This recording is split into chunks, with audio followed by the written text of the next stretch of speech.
کسی نے سوال پوچھا کہ یہ کپڑے ثوب کا کیا مسئلہ ہے؟ کیا نماز کے اندر کپڑوں کا فولڈ کرنا، سمیٹنا، کیا یہ ناجائز ہے؟ جواب دیجیے، جواب سماعت فرمائیے۔ سب سے پہلی بات یاد رکھیے کہ جب ہم نماز کے لیے حاضر ہوتے ہیں، اللہ تبارک و تعالیٰ کی بارگاہ بے کس پناہ میں حاضر ہوتے ہیں، وہ بارگاہ جو کہ تمام بادشاہوں سے بڑھ کر عظیم بادشاہ کی بارگاہ، ایک عظیم جو ہے وہ اللہ تبارک و تعالیٰ کی ذات کی بارگاہ ہے۔ تو جب ہم دنیاوی لوگوں کے پاس جاتے ہیں تو اپنے لباس اور اپنی ہر چیز کو بہترین کر کے جاتے ہیں، تو جب نماز میں اللہ تبارک و تعالیٰ کی بارگاہ میں حاضر ہوتے ہیں تو کیا وجہ ہے کہ ہماری آستینیں جو ہیں وہ فولڈ ہوتی ہیں، ہماری شلوار جو ہے وہ اوپر سے جو ہے وہ عزیزان گرامی بالکل جو ہے وہ مڑی ہوئی ہوتی ہے، ہماری پینٹ کے نیچے کے پانچے وہ نیچے سے مڑے ہوتے ہیں۔ آخر کیا وجہ ہے کہ اللہ کی بارگاہ میں ہم جب جاتے ہیں تو اس طرح جو ہے ہماری حاضری ہوتی ہے؟ ایسا نہیں ہونا چاہیے، بلکہ نماز کے لیے آئیں تو بالکل با ادب ہو کر اپنے کپڑوں کو بالکل جو ہے بہترین کر کے اللہ کی بارگاہ میں حاضر ہوں کہ ہم احکم الحاکمین کی بارگاہ میں حاضر ہوئے ہیں۔ اب آئیے، سب سے پہلی بات کپڑے موڑنے کا مسئلہ۔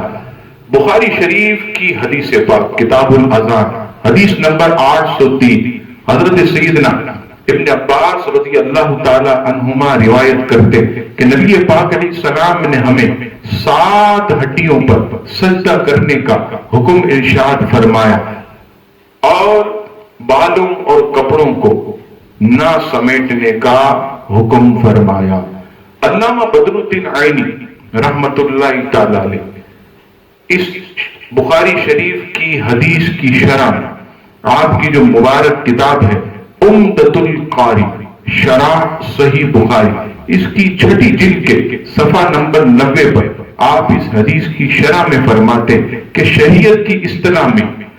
کپڑے کا موڑنا اور سجدے میں جاتے وقت اپنے کپڑے کو اوپر کی طرف کھینچنا، یہ فعل کپڑوں کا ٹخنوں کے نیچے رہنے سے بھی زیادہ نقصان دہ ہے، کیونکہ پہلی صورت یعنی کپڑا بغیر تکبر کی نیت سے اگر ٹخنوں کے نیچے رکھے تو یہ نماز کو مکروہ تنزیہی یعنی ناپسندیدہ اسے کہا گیا، اور کفے ثوب یعنی لباس کو اوپر سے فولڈ کرنا، نیچے سے فولڈ کرنا،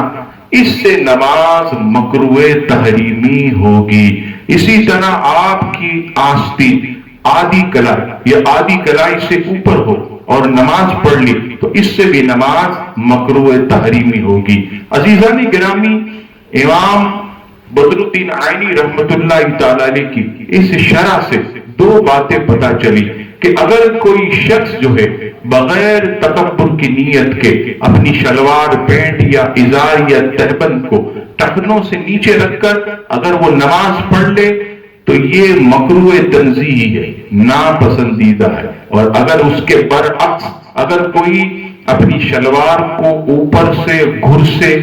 یا اپنی پینٹ کو نیچے سے فولڈ کرے تو یہ نماز کو مکروہ تحریمی یعنی واجب العیادہ کر دے گی۔ اب آپ کو میں آسان طریقے سے سمجھاؤں کہ اگر کسی کی پینٹ بڑی ہے، کسی کی شلوار بڑی، سب سے پہلی چیز یاد رکھیے کہ کوشش کریں کہ آپ شلوار ایسی سلوائیں کہ ٹخنوں کے اوپر رہے، پینٹ اتنی بڑی ہو کہ وہ ٹخنوں کے اوپر رہے، تاکہ نماز میں کیا ہر وقت یہ ٹخنوں سے اوپر رہے۔ لیکن اگر کسی کی شلوار یا پینٹ ٹخنوں سے نیچے ہے تو اب دیکھیے میں آپ کو آسانی سے یہ سمجھاؤں کہ 2 مصیبتیں اگر آپ کے سامنے ہو،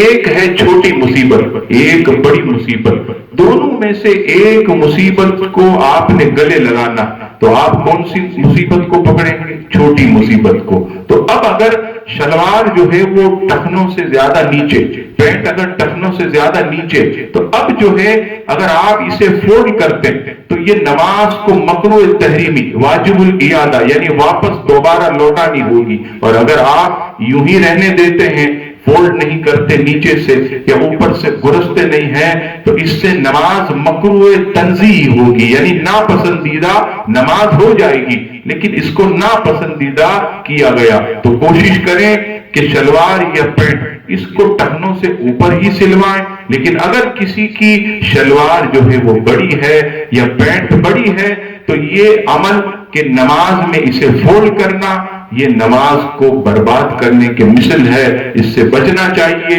اللہ تبارک و تعالی ہم سب کو مسائل دینیہ سیکھنے کی توفیق عطا فرمائے، آمین ثم آمین۔